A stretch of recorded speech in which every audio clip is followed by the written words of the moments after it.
La recherche avec la fauna a été très très utile à mon avis, puisque lorsque j'ai mis en place les plantations, la fauna était quand même présente pour comprendre les différentes luttes microbiennes qui existaient sur la parcelle. Il y a eu un travail, je dirais, d'échange avec l'environnement et qui fait que le milieu même vous donne, je dirais, l'échange qu'il faut. Donc là, sous le roux, j'ai des cosquinelles de couleur noire, des rouges par en bas.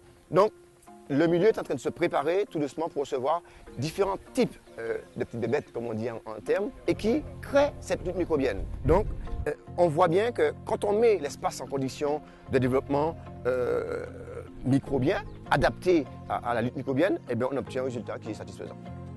Les jardins et les exploitations agricoles hébergent de nombreux êtres vivants qui font partie de la biodiversité. Le maintien de cette biodiversité apporte des services écologiques indispensables à l'agriculture, comme la pollinisation, l'amélioration des sols ou la régulation des populations de ravageurs. Les insectes ravageurs des cultures font partie des principaux fléaux pour l'agriculteur au niveau de sa production et peuvent empêcher d'avoir de bons rendements. Et c'est pourquoi la Fredon intervient afin de limiter les dégâts causés par ces insectes afin d'obtenir de meilleures productions. Pour cela, on aide les agriculteurs à reconnaître les insectes, savoir quand est-ce qu'ils sont nuisibles ou plutôt utiles. Quand on dit utiles, c'est les insectes auxiliaires des cultures, c'est-à-dire les coccinelles, les chrysopes, les araignées. Alors que parmi les ravageurs, on trouvera plutôt les mouches blanches, les pucerons, les papillons. Et ces auxiliaires des cultures, donc tels les coccinelles, vont eux attaquer les ravageurs et aider à les éliminer. Le recours aux insectes auxiliaires contribue à la lutte biologique contre les ravageurs. C'est une alternative crédible au traitement phytosanitaire, tant pour les agriculteurs que pour les jardiniers amateurs. À la Fredon, nous nous efforçons à toujours mettre en avant des méthodes alternatives à l'usage de produits phytosanitaires. Donc pour ça, on développe beaucoup une approche agroécologique de la protection des cultures, puisque ça correspond à une attente des consommateurs, mais aussi à une volonté des professionnels de produire d'une façon plus respectueuse de l'environnement. Donc on essaie de toujours proposer des solutions alternatives à l'usage de pesticides, et ces solutions alternatives peuvent être différentes. Pour un particulier, on peut avoir recours à de l'eau bouillante pour désherber ou à des traitements manuels sur des plantes vertes ou tout ça, qui sont des solutions qui ne sont pas du tout adaptées pour des agriculteurs.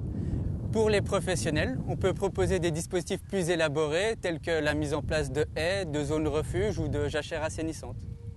La Fredon tente d'apporter des solutions agroécologiques nouvelles pour lutter contre les insectes nuisibles. Son objectif est de permettre aux professionnels de mieux produire en toute sécurité et en maintenant de bons rendements. Donc nous pratiquons principalement l'agriculture, mais une agriculture de façon la plus respectueuse que possible de l'environnement. Donc on est en agriculture raisonnée. Donc afin de mieux répondre aux problématiques que nous rencontrons, il est préférable pour nous dans un premier temps de connaître justement les maladies ou les attaques qui atteignent nos cultures de façon à répondre de la façon la plus optimale que possible. Donc nous sollicitons la Fredon à cet effet, qui effectue des prélèvements, qui viennent effectuer des prélèvements et qui après nous font un retour justement et on adapte en fonction de ces retours-là par la suite. Donc récemment, la Fredon a mis en place un essai qui consiste en la mise en place de zones refuges qui vont justement attirer les auxiliaires qui pourront permettre aux végétaux de se défendre de façon plus efficace, sans pour autant traiter de façon chimique.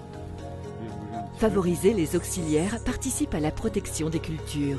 Cette approche nécessite de travailler sur la durée pour que s'établissent des équilibres entre les insectes utiles et leurs proies. Au niveau des nouvelles techniques qui sont en test, nous sommes en train de suivre en ce moment par exemple l'étude des auxiliaires des cultures. Nous regardons aussi l'impact de certaines plantes qui attirent ou repoussent des insectes ravageurs. Nous regardons aussi comment aider les agriculteurs à mieux gérer leurs parcelles au niveau des virus et des bactéries via certaines plantes qui éliminent des bactéries. Et nous effectuons aussi des recherches chez les agriculteurs pour connaître les ravageurs qui leur posent problème afin de mieux les aider à pouvoir contrôler ces derniers. Ce sont les plants qui avaient la larve. Non, mais c'est ça, une fois qu'il a fait une porte d'entrée. Connaître l'évolution des ravageurs dans ces cultures est indispensable pour une lutte biologique efficace. Ainsi, la Fredon accompagne les agriculteurs et les jardiniers amateurs dans l'observation de leurs parcelles pour les aider à intervenir de façon adaptée. encore un hanneton. Le propriétaire a eu des dégâts d'adultes, donc d'escargots de la dachine. Même on était venu en capture chez lui, on en avait trouvé dans des dachines, puisqu'il nous avait averti qu'il avait trouvé des trous de mangouste. Et comme la mangouste c'est le prédateur de l'escargot, donc on avait constaté les dégâts et trouvé des adultes. Depuis 2012, donc on travaille sur une phéromone. Donc on est en train de chercher une phéromone qui permettra de diminuer les populations. Donc on travaille avec l'INRA de Versailles, M. Didier Rochat. Donc aujourd'hui, des fibres ont été envoyées en France pour analyse. Donc on est en bonne voie et on pense trouver une solution pour les agriculteurs.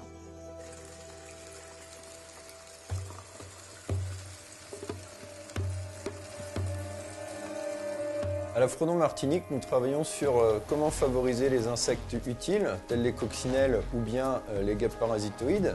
Et pour cela, une des techniques est d'utiliser la lutte de conservation, qui consiste à favoriser directement dans les parcelles ou les jardins les insectes auxiliaires. Afin de favoriser ces insectes auxiliaires, il sera intéressant de mettre en place des plantes qui vont les attirer, car ces insectes ont besoin de proies pour se nourrir, mais aussi de pollen et de nectar pour mieux se reproduire et donc augmenter leur population.